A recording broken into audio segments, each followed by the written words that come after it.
আসসালামু আলাইকুম দর্শক। প্রথম আমি আপনাদেরকে আমাদের একটা অবস্থান ক্লিয়ার করি। কেউ কেউ হয়তো ভবিষ্যতে এটার প্রমাণ পাবেন আমাদের ক্ষেত্রে। ধরেন, বাংলাদেশের বর্তমান রাষ্ট্রপতি মোহাম্মদ শাহাবুদ্দিন, যার ডাকনাম চুপ্পু। তবে চুপ্পু নামটা যখন উচ্চারিত হয় তখন সাধারণত ওই ঘটনাটা এনসিপি, জামাতে ইসলামী বা সে 24-5 আগস্টের পক্ষের যারা, সরাসরি পক্ষে যারা এর পরে 24-5 আগস্টকে ভর করে ব্যবসা করেছে, ধান্দা করেছে, আঙুল ফুললে কলা গাছ হয়েছে, দেশের শাসন কন্ট্রোলে নিয়েছে, সেই অংশটা চুপ্পু শব্দটাকে একটা গালি, মানে নেগেটিভ অর্থে, ঠিক গালি বলবো না, নেগেটিভ অর্থে রাষ্ট্রপতি মোহাম্মদ শাহাবুদ্দিনকে মোহাম্মদ শাহাবুদ্দিন না বলে তারা শুধু চুপ্পু নামে উচ্চারণ করে। সেই মোহাম্মদ শাহাবুদ্দিন বাংলাদেশের রাষ্ট্রপতি। তার ব্যক্তি জীবন, ব্যক্তি শাহাবুদ্দিন সম্পর্কে আমরা বলেছি যে সেটা আমাদের ভিন্ন ধারণা, কিন্তু বাংলাদেশের রাষ্ট্রপতি পদে বসেছেন, তাকে নিয়ে আমাদের আসলে নেগেটিভ কোনো কিছু নেই। আমরা মোহাম্মদ শাহাবুদ্দিনকে কখনো ডিসরেসপেক্ট করব না, এবং সেটা করিও নি কোনোদিন। একইভাবে আমি বলি যে এই যে আলোচনা হয় যে মোহাম্মদ ইউনূসকে রাষ্ট্রপতি পদে বসানো হতে পারে, আমরা প্রচুর সমালোচনা করি, সমালোচনার জায়গা আছে।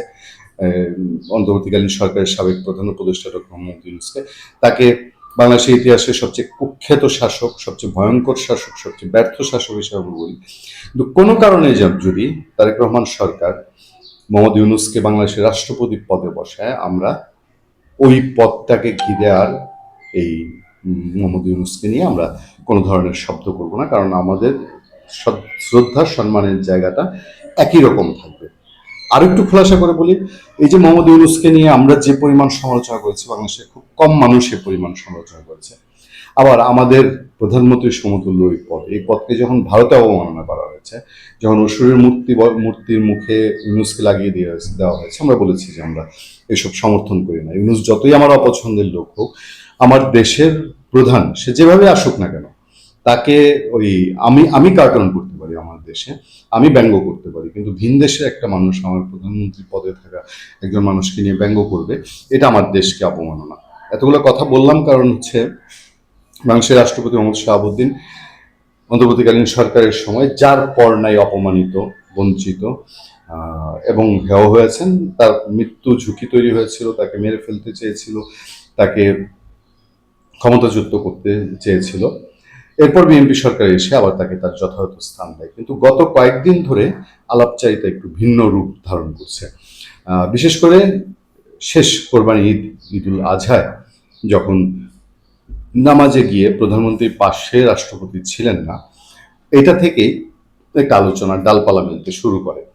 এবং এরপর এখন বাজেট অনুষ্ঠানে রাষ্ট্রপতি গিয়েছিলেন, সেখানে প্রধানমন্ত্রী বা স্পিকার রাষ্ট্রপতির সঙ্গে দেখা করেননি, অনুষ্ঠানে সেনাপ্রধানও গিয়েছিলেন।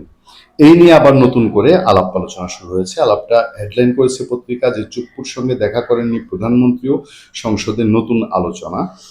কি বলা হচ্ছে খবরে? বলা হচ্ছে যে এই সাধারণত রেওয়াজ অনুযায়ী, বাংলাদেশে যে রেওয়াজ আছে সেই রেওয়াজ অনুযায়ী রাষ্ট্রপতির সাথে দেখা করে, সৌজন্য দেখা করে প্রধানমন্ত্রীর সঙ্গে নিয়ে অর্থমন্ত্রী যিনি থাকেন, অর্থমন্ত্রী প্রধানমন্ত্রীর সাথে গিয়ে সংসদে ঢুকেন, তার বাজেটের ব্রিফকেসটা থাকে, এবং এই দেখা করতে যাওয়ার আগে রাষ্ট্রপতির সঙ্গে দেখা করেন প্রধানমন্ত্রী এবং অর্থমন্ত্রী, এবং রাষ্ট্রপতিও সংসদে যান। কিন্তু এবার এই রেওয়াজটা ভঙ্গ করা হয়েছে।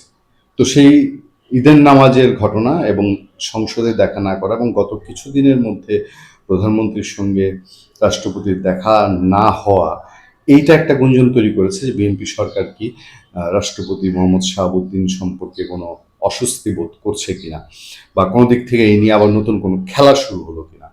আমরা নিশ্চয়ই চোখ রাখবো যে প্রধানমন্ত্রী তারেক রহমান তিনি আগামী মাসে, চলতি মাসে তিনি মালয়েশিয়া যাচ্ছেন তার প্রথম রাষ্ট্রীয় সফরে। মালয়েশিয়া ঘুরে এসে তিনি কি রেওয়াজ অনুযায়ী রাষ্ট্রপতি মোহাম্মদ শাহাবুদ্দিনের সঙ্গে দেখা করবেন কিনা, তাকে বিস্তারিত সব জানাবেন কিনা, নাকি অন্তর্বর্তীকালীন সরকারের মতো তিনিও এটি অ্যাভয়েড করবেন, এই ঘটনার উপরেই নিশ্চয়ই নির্ভর করবে যে আসলে রাষ্ট্রপতি নিয়ে কোনো নতুন আলোচনা, নতুন গুঞ্জন শুরু হয়েছে কিনা। ভালো থাকবেন, সুস্থ থাকবেন। আপনাদের সাথে আমি আতিক রহমান, পূর্ণিয়া।